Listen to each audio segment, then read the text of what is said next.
O Brasil está quebrado, o Brasil está detonado, o Brasil está destruído. E do ponto de vista fiscal, isso significa que as contas públicas estão indo para uma rota de colisão, elas vão estourar, os impostos para segurar isso vão ter que aumentar, os juros já estão altos, eles vão aumentar, inclusive o dólar voltou a subir, ou seja, a situação fiscal do Brasil, o Brasil é um país que está quebrando. E nós, se você quiser, você que está me ouvindo, quiser comprar um celular e conseguir pagar ele, não se endividar, ter emprego, nós vamos precisar fazer uma série de reformas que vão doer em muita gente interessada. No mês de março eu faturei cerca de $4.600, totalizando aí deu um pouquinho mais de R$23.000 apenas com a AdSense do meu canal, postando cortes do MBL. E se você tem interesse em criar seu próprio canal de cortes, ajudar no projeto e ainda poder ganhar com isso, é só clicar no primeiro link da descrição desse vídeo, ou então ler o QR Code que tá aparecendo aqui no meio da tela que eu vou te explicar um pouco mais sobre isso.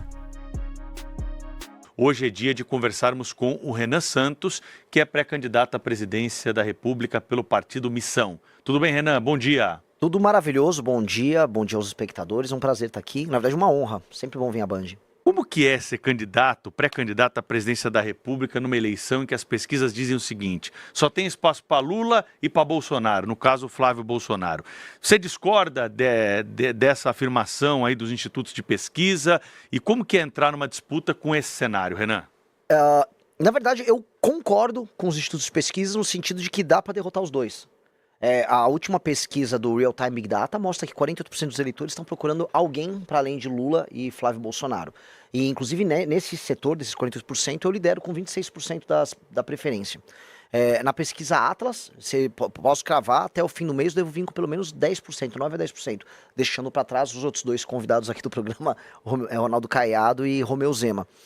E eu vou retirar o Flávio do segundo turno e vou derrotar o Lula no segundo turno por uma razão muito clara. O antipetismo, que é quem a família Bolsonaro pegou os votos ao longo aí dos últimos 8, 10 anos praticamente, o antipetismo é uma força política na sociedade brasileira que está cansada. E está cansado porque ele não se realizou através da família Bolsonaro. Eles chegaram no poder, não entregaram. Hoje tem um filho, que é o Flávio, que é um corrupto, desculpa falar nesses termos aqui, é um sujeito envolvido em todos, ele não pode ver um escândalo de corrupção que ele mergulha no escândalo. E essas pessoas não se veem como parte desse sistema de valores. Então, onde eu ando, em que deveria haver apoio ao Flávio, não existe. Eu fui em Santa Catarina, não tem apoio ao Flávio. Os caras estão tendo que, eu apoio, sabe, tapar o nariz e apoiar. Então, pois bem, eu não tenho escândalo de corrupção, eu tenho um plano de governo e eu quero representar essas pessoas. Falando sobre proposta, que é uma coisa que está faltando, que a gente fica muito em escândalo, né? Sim. E o passado de cada um é importante, falar sobre a trajetória, mas o brasileiro está precisando de muitas propostas em várias áreas, né? Eu queria saber o que o Renan faria como presidente da República nessa questão fiscal. O Brasil está enrolado nos números e a gente está vendo que o buraco está cada vez mais embaixo. O que o Renan faria como presidente da República para consertar as contas do país? Olha, essa é a típica pergunta que os outros pré-candidatos vão se enrolar e vão dar uma fugida. Porque é o seguinte, falando aqui, olhando para a câmera, o Brasil está quebrado, o Brasil está detonado, o Brasil está destruído. E do ponto de vista fiscal, isso significa que as contas públicas estão indo para uma rota de colisão, elas vão estourar, os impostos para segurar isso vão ter que aumentar, os juros já estão altos, eles vão aumentar, inclusive o dólar voltou a subir, ou seja, a situação fiscal do Brasil, o Brasil é um país que está quebrando. E nós, se você quiser, você que está me ouvindo, quiser comprar um celular e conseguir pagar ele, não se endividar, ter emprego, nós vamos precisar fazer uma série de reformas que vão doer em muita gente interessada. Grandes empresários que querem renúncias fiscais, mas nós vamos precisar mexer, por exemplo, em outra reforma da Previdência, nós vamos ter que fazer uma coisa que é difícil de explicar aqui pro público, mas chama-se desindexação de certos gastos. Nenhum candidato vai falar isso, porque eles querem seu voto. Eu não vou mentir, eu não sou estelionatário, então eu vou falar para vocês, eu vou ter que desindexar os gastos do BPC, ou seja, o reajuste deles não vai ser feito através da base do salário mínimo, do aumento do salário mínimo, mesma coisa com a própria aposentadoria, eu vou cortar todos os privilégios possíveis do judiciário, fazer isso vai me liberar um espaço fiscal de 200, 250 bilhões por ano. É isso que um presidente precisa fazer. A única coisa séria que um presidente precisa fazer, assim, na transição de mandato dele. Todos os outros não vão falar isso, porque isso tira voto. Mas eu tô aqui para falar a real. E eu vou voltando até, linkando com a pergunta anterior. É por isso que eu vou ganhar. Porque eu tô falando a real, eu vou falar pros outros, ô Lula, você não vai querer fazer essas reformas? Bota no cartório. Flávio, bota lá, registra em cartório. Porque eles estão mentindo. Todo mundo sabe que vai precisar fazer uma reforma fiscal pesadíssima no Brasil. Que é a reforma fiscal que no fim do dia vai permitir que uma pessoa consiga comprar um celular e não ficar endividado. O presidente da República, no atual cenário que a gente tem com o parlamento, tem condições de fazer isso sem essa articulação política, por vontade própria? Tipo, o presidente tem essas ideias que você está apresentando aqui, ele consegue executar imediatamente? Olha, a PEC fiscal minha... Tem que passar pelo parlamento. Lógico, mas eu vou dar um exemplo para você. Eu não só falo. Esse projeto que eu falei fiscal já está protocolado na Câmara dos Deputados pelo meu partido. A gente já tem coisa de 70 e 80 assinaturas coletadas junto ao parlamento. E a ideia é conseguir o número necessário já para botar em tramitação. Eu quero passar essa reforma na transição.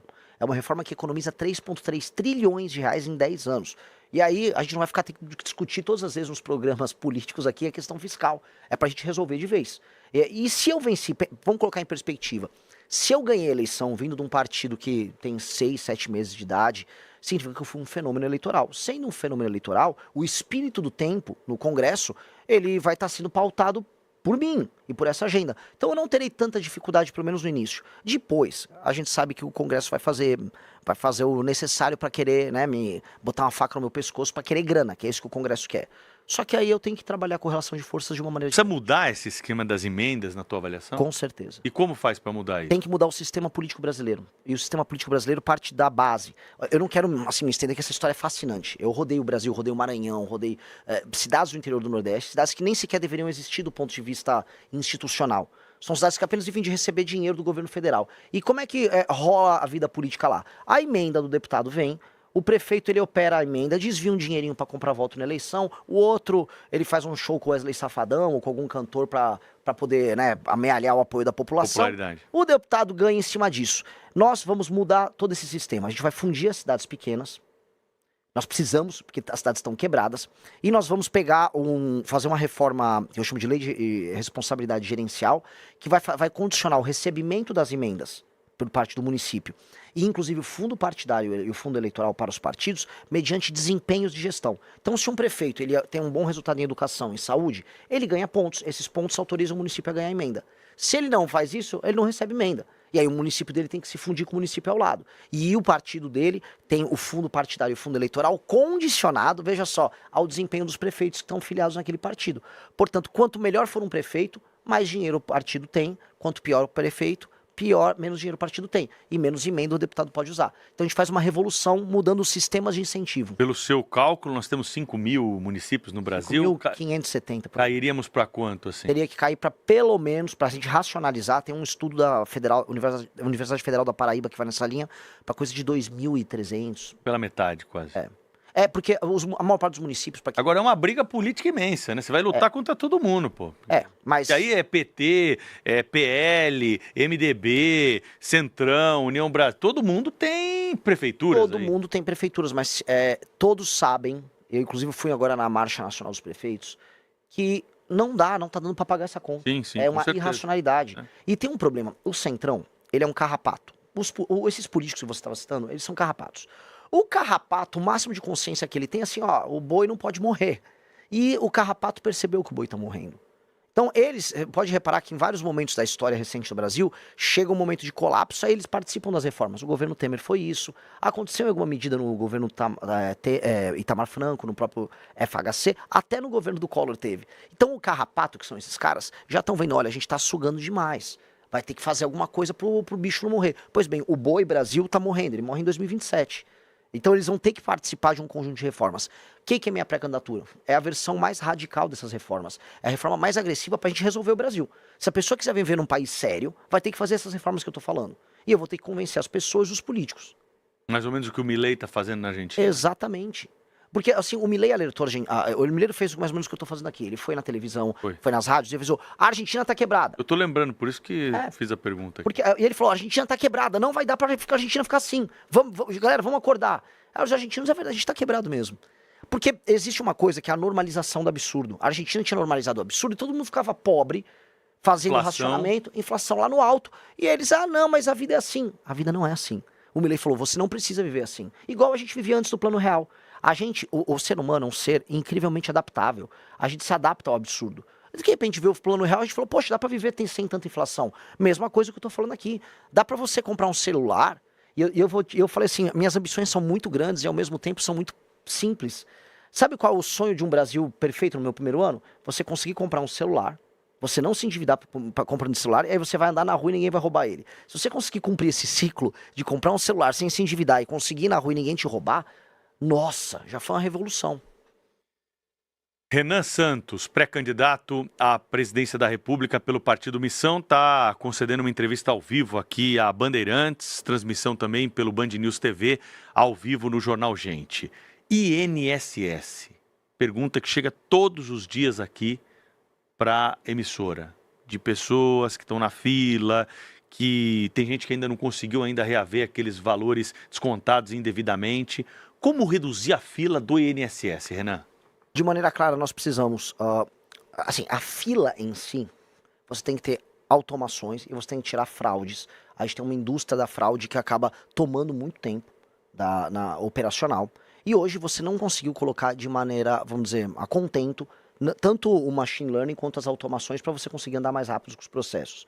Você também citou agora, vamos dizer, descontos e o escândalo do INSS é um pouco sobre isso, é muito sobre isso, né? Os descontos e as fraudes, os crimes. Pois bem, há um elemento que impacta aí, que são a exploração indevida do idoso através das redes sociais.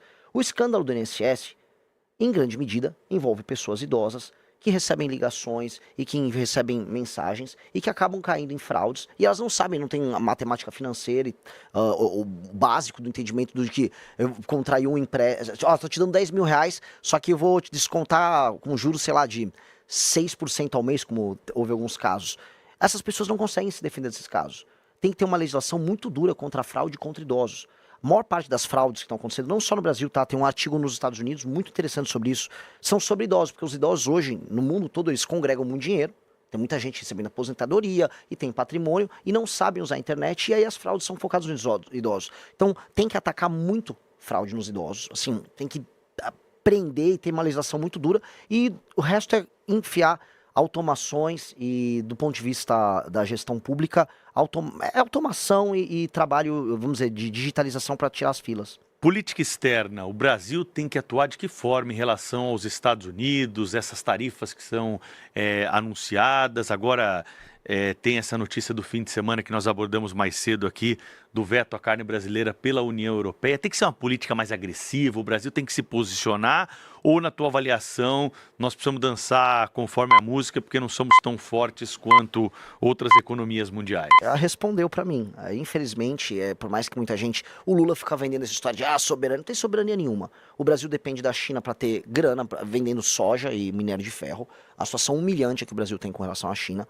A China está falando em construir a ferrovia que liga Ilhéus a Xangai para levar de vez as commodities nossas, e ela mesma investiu, ou seja, não tem nem dinheiro para fazer ferrovia aqui. Situação humilhante. E ainda mais humilhante a situação com os Estados Unidos, que o governo Trump despertou para a América Latina, e aí o Trump virou para o Brasil e falou: baixa a bola aí na tua relação com a China, é o seguinte, nossa relação comercial está desproporcional, vai corrigir isso aí, e ainda estou de olho nas tuas terras raras. Aí sabe o que o Lula está tendo que fazer? Está tendo que sentar e conversar sem muita moral. A situação do Lula é humilhante, porque ele não pode discordar da China, porque a gente exporta para a China, e do outro lado ele vai ter que se submeter ao Trump. Então, o que o Brasil tem que fazer? O Brasil tem uma posição que ela, vamos dizer, nos permite negociar bem, é a questão das terras raras. Porque os Estados Unidos precisam disso. Os Estados Unidos hoje estão numa posição de fraqueza com as terras raras. Para aquela que estamos assistindo, né, essas terras raras que são minérios especiais, aí na tabela, parte de baixo da tabela periódica, disprósio, neodímio, um monte de nome esquisito, parece nome de remédio. Um jato F-35, que é a base do sistema de defesa e ataque do governo americano, ele usa 0,5 tonelada de terras raras. E os Estados Unidos não produzem e processam nada disso. E a China tem? Tudo. Não, eles compram tudo da China. Ou seja, a China olha, os jatos de guerra americanos, os drones americanos, são todos feitos com material chinês. Os Estados Unidos precisam montar a cadeia própria. Quem tem 20% da reserva global? E quem está no continente deles é o Brasil. Então o Brasil precisa usar essa posição para falar: você quer conversar, Estados Unidos? Então vamos montar a cadeia inteira das terras raras aqui. Vocês, a União Europeia, o Japão, que está precisando também, a Taiwan, que faz os semicondutores. Traz a cadeia para cá, num projeto de 10, 20, 30 anos, da gente começar a extração, o processamento, e aí fazer turbina de avião aqui, fazer bateria, fazer drone aqui, e aí a gente faz parte de uma cadeia global de produção, assim, com muito valor agregado, que é necessário aos Estados Unidos, que é necessário à União Europeia, e aí que reposiciona o Brasil nesse jogo. Só que não dá pra gente negociar igual o Lula tá negociando, com uma faca no pescoço e querendo fazer showzinho. No mês de março eu faturei cerca de 4.600 dólares, totalizando aí deu um pouquinho mais de 23 mil reais apenas com a AdSense do meu canal, postando cortes do MBL. E se você tem interesse em criar seu próprio canal de cortes, ajudar no projeto e ainda poder ganhar com isso, é só clicar no primeiro link da descrição desse vídeo ou então ler o QR Code que tá aparecendo aqui no meio da tela que eu vou te explicar um pouco mais sobre isso.